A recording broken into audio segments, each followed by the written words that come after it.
नमस्कार, जय जोहार। छत्तीसगढ़ न्यूज में आपका बहुत बहुत स्वागत है। चलिए देखते हैं आज की 15 फटाफट बड़ी खबरों को। सीएम भूपेश बोले, विपक्ष से पीएम पद के लिए राहुल सबसे योग्य उम्मीदवार। इंडिया गठबंधन के पीएम उम्मीदवार को लेकर छत्तीसगढ़ के मुख्यमंत्री भूपेश बघेल ने बड़ा बयान दिया है।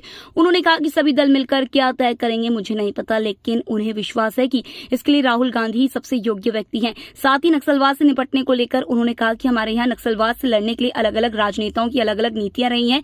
पिछले सरकार इस समस्या के निदान के लिए बंदूकों के बदले बंदूक और गोली के बदले गोली की रणनीति से चली। सीएम ने 1,29,000 युवाओं के खाते में भेजे 2,500। सीएम भूपेश बघेल ने रक्षाबंधन के मौके पर 1,29,000 हितग्राहियों के खाते में बेरोजगारी भत्ता के 2,500 रुपए सिंगल क्लिक के जरिए ट्रांसफर किए। योजना के तहत सीएम ने बेरोजगार युवाओं के खाते में 34 करोड़ 55 लाख रुपए भेजे। सीएम बघेल ने बताया कि इस योजना के तहत अप्रैल महीने से अब तक 146 करोड़ 98 लाख से ज्यादा की राशि बेरोजगार युवाओं के खाते में ट्रांसफर की जा चुकी है। कांग्रेस ने विधानसभा चुनाव जीतने के लिए बनाई नई रणनीति। छत्तीसगढ़ में विधानसभा चुनाव की तैयारी कांग्रेस ने तेज कर दी है। चुनाव करीब आते ही कांग्रेस पार्टी ने नई प्लानिंग की है। कांग्रेस ने 4 बिंदु तय किए हैं जिससे पार्टी बीजेपी को घेरने वाली है। इसको लेकर मुख्यमंत्री भूपेश बघेल ने पीसीसी को निर्देश दे दिया है। इन बिंदुओं पर कांग्रेस सीधे केंद्र की बीजेपी सरकार पर अटैक करेगी। इसके अलावा कांग्रेस पार्टी कांग्रेस के राष्ट्रीय नेताओं के दौरे की तैयारी में भी जुट गई है। सीएम बघेल ने विपक्ष पर साधा निशाना, बोले राम हमारे भांजे, हम नफरत की राजनीति नहीं करते। राम के नाम पर देश में नफरत फैलाने के काम हो रहा है। ऐसे लोग लंबे समय तक कामयाब नहीं हो सकेंगे। चंपारण में श्री राम वन गमन पर्यटन परिपथ के अंतर्गत विकास कार्यों के लोकार्पण समारोह में मुख्यमंत्री भूपेश बघेल ने राम के नाम पर राजनीति करने वालों पर सीधा निशाना साधा। उन्होंने इशारों में कई बड़े नेताओं के नाम लिए बगैर कहा कि यह राजनीति ज्यादा दिन नहीं चलने वाली। राम हमारे आराध्य हैं। श्री राम वन गमन पर्यटन परिपथ एकता, सद्भावना और शांति का प्रतीक है। राज्यसभा सांसद ने पीसीसी चीफ को बताया बच्चा, सीएम ने दिया जवाब। राज्यसभा सांसद व बीजेपी महिला नेता सरोज पांडे ने छत्तीसगढ़ प्रदेश कांग्रेस कमेटी के अध्यक्ष दीपक बैज को बच्चा कहा था। इस पर सीएम भूपेश बघेल ने सरोज पांडे को जवाब दिया है। एक कार्यक्रम के दौरान सीएम ने कहा कि दीपक बैज की शादी हो चुकी है, उनके बच्चे भी हैं। सरोज पांडे की तो अभी शादी भी नहीं हुई है। सीएम के इस बयान पर लोगों ने खूब ठहाके लगाए। रसोई गैस की कीमत कम करने पर मुख्यमंत्री बघेल ने कसा तंज। रसोई गैस की कीमत में केंद्र सरकार द्वारा की गई 200 रुपए की कटौती पर मुख्यमंत्री भूपेश बघेल ने तंज कसा है। उन्होंने कहा कि जो बढ़ा रहा है वही घटा रहा है। पहले 400 रुपए का सिलेंडर 1200 रुपए कर लो, फिर घटा दो। यह व्यापारी जैसी बात है, यह ठगने वाला काम है। जेपी नड्डा ने की चुनावी तैयारियों की समीक्षा। छत्तीसगढ़ विधानसभा चुनाव 2023 की अभी घोषणा नहीं हुई है, लेकिन सभी दलों ने तैयारी पूरी कर ली है। हर पार्टी एक दूसरे पर बढ़त बनाने की कोशिशों में जुटी है। भारतीय जनता पार्टी के राष्ट्रीय अध्यक्ष जगत प्रकाश नड्डा ने पार्टी के वरिष्ठ नेताओं के साथ छत्तीसगढ़ में विधानसभा चुनाव की तैयारियों की समीक्षा की तो सूबे के मुख्यमंत्री भूपेश बघेल ने प्रधानमंत्री नरेंद्र मोदी को चिट्ठी लिखकर अन्य पिछड़ा वर्ग के वोटर्स को लुभाने और कांग्रेस के पाले में लाने की कोशिश की है। बीजेपी सांसद सरोज पांडे ने सीएम बघेल को भेजी राखी। रक्षाबंधन के पवित्र पर्व पर छत्तीसगढ़ के मुख्यमंत्री भूपेश बघेल को बीजेपी से राज्यसभा सांसद सरोज पांडे ने राखी और मिठाइयां भेजी है। सरोज पांडे ने एक पत्र भी लिखा है जिसमें उन्होंने सीएम भूपेश बघेल पर महिलाओं का अपमान करने का आरोप लगाया है। साथ ही कई सवाल भी किए हैं। सरोज पांडे ने ट्वीट करके यह भी लिखा है कि मैं प्रतिवर्ष की तरह इस बार भी भूपेश बघेल जी आपको रक्षा सूत्र और मिठाई भेज रही हूँ, पर इस बार कुछ व्यथित मन से।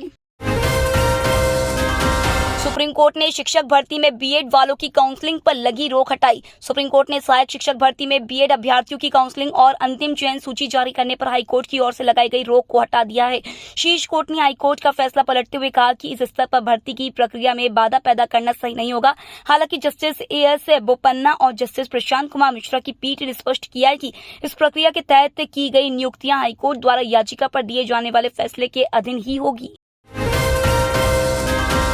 छत्तीसगढ़ हाई कोर्ट ने खारिज की याचिका, नहीं बनेगा टाइगर रिजर्व। छत्तीसगढ़ के कबीरधाम जिला अंतर्गत भोरम देव वन्य जीव अभ्यारण्य को टाइगर रिजर्व घोषित नहीं करने के राज्य वन जीव बोर्ड के निर्णय को चुनौती देने वाली जनहित याचिका को छत्तीसगढ़ हाई कोर्ट ने खारिज कर दिया है। स्थानीय कवर्धा विधायक और प्रदेश के वन मंत्री मोहम्मद अकबर ने कहा है कि राज्य सरकार सुप्रीम कोर्ट में भी अपना पक्ष मजबूती से रखेगी। छत्तीसगढ़ में बिजली के दाम हुए कम। छत्तीसगढ़ में बिजली उपभोक्ताओं को सरकार ने राहत दी है। सरकार ने घरेलू बिजली उपभोक्ताओं के लिए 10 से 12 पैसे प्रति यूनिट के हिसाब से बिजली सस्ती कर दी है। यह राहत बिजली की लागत में आई 16 पैसे की कटौती की वजह से दी गई है।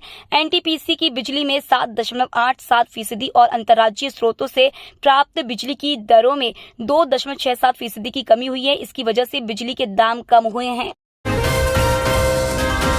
छत्तीसगढ़ में मच्छर पर रोकथाम के लिए करोड़ों खर्च, फिर भी तेजी से बढ़ रहे मरीज। राजधानी समेत छत्तीसगढ़ में मच्छर और मलेरिया पर रोकथाम के लिए नगर निगम और स्वास्थ्य विभाग द्वारा प्रत्येक वर्ष करोड़ों रुपए खर्च करने के बाद भी मच्छरों के डंक से निजात नहीं मिल पा रही है।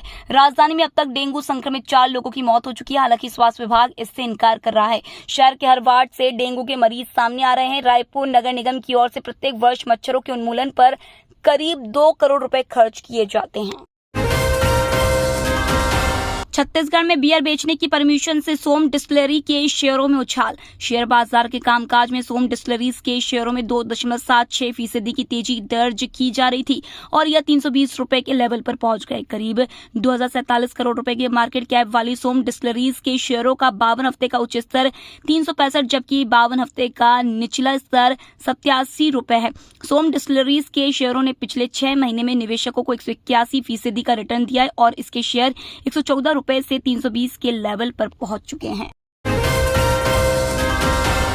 31 अगस्त को छत्तीसगढ़ आएंगी राष्ट्रपति। राष्ट्रपति द्रौपदी मुर्मू आज छत्तीसगढ़ की राजधानी रायपुर आएंगी। प्रदेश में उनका 2 दिवसीय दौरा रहेगा। राष्ट्रपति राजधानी के प्रजापिता ब्रह्म कुमारी ईश्वरी कार्यक्रम में शामिल होंगी। 1 सितंबर को वह बिलासपुर दौरे पर रहेंगी। बिलासपुर में राष्ट्रपति गुरु घासीदास सेंट्रल यूनिवर्सिटी के दीक्षांत समारोह में शामिल होंगी।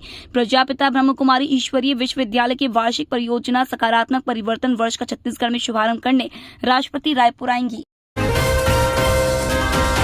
आदित्य L1 मिशन का लॉन्च रिहर्सल पूरा। चंद्रयान 2 मिशन की कामयाबी के बाद अब इसरो की नजर सूरज पर है। सूर्य की स्टडी करने से संबंधित आदित्य L1 मिशन को लेकर तैयारियां पूरी हो गई हैं। इसरो ने जानकारी दी है कि लॉन्च रिहर्सल और रॉकेट की आंतरिक पड़ताल पूरी हो चुकी है। इसरो ने एक्स पर बताया कि इस मिशन को 2 सितंबर सुबह 11:50 पर आंध्र प्रदेश में श्रीहरिकोटा अंतरिक्ष केंद्र से लॉन्च किया जाना है। इसे PSLV C-57 रॉकेट से लॉन्च किया जाएगा। ये तो थी आज की बड़ी खबरें।